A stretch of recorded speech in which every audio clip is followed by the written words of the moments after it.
is the story of Deborah Lipstadt, who's standing to my right. Hello. How are you, my love? Lovely to see you.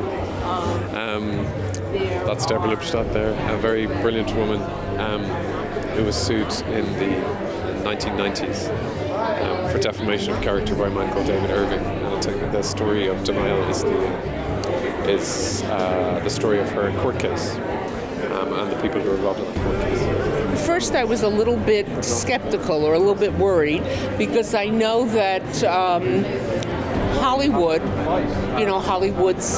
Hollywoodizes stories, and this is a story about truth. It's not a story that could be fictionalized.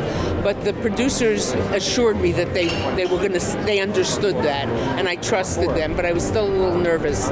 And then when Participant Media and BBC Films and David Hare became part of the process, I was reassured and felt very gratified that they thought it was important enough to translate to the screen. What drew me was the fantastic story of it, and how it was something I remember happening at the time, but I hadn't honed into it, and I was astounded that it had never been told before as a story. Something so emotive and something so important to a huge amount of people. And so when I read the story, there was a familiarity to it.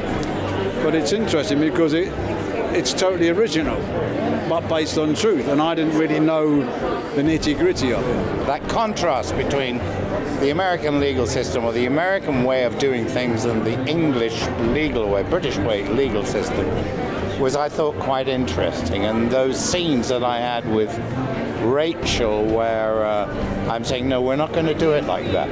We're not going to put the real sufferer, the people who'd been in concentration camps on the stand. We're going to do something else. I thought they were interesting. What attracted me to the project was David Hare's script.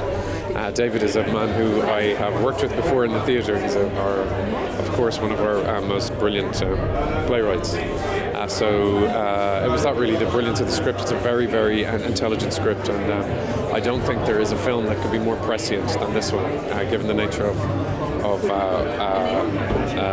what the truth means today, and what facts are, whether they're alternative facts or actual facts.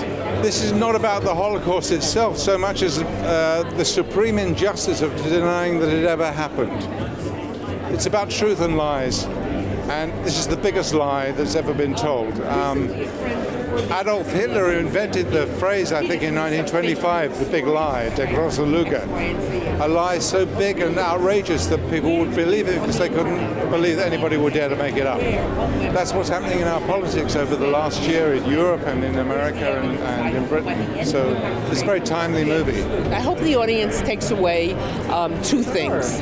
First of all, in this age when people are talking about alternative facts, which to my mind we call lies, or they feel that if I firmly believe something, that's the equivalent of it being true, truthiness, that I hope they understand that there's certain facts. And I'm not suggesting that there's an orthodoxy about the Holocaust or Holocaust history, and that things can't be debated, who did it, how was it done, etc. But that you can't debate whether it happened or not, just like you can't debate whether the earth is flat or not, or the climate is changing or not. So that's one thing. The second thing is how important it is for the general public, not just the media, certainly the media, but also the general public, to stand up to people who pervert the facts, pervert truth, and play with what really happened. Question what you hear is the truth, especially if you hear it on the internet when it can come anonymously. Ask who wrote this, where's the evidence for this, and why are you saying this before you pass it on to the rest of the world. If you don't do that, if you don't question every single thing, then we will have fake news and quasi-truth forever.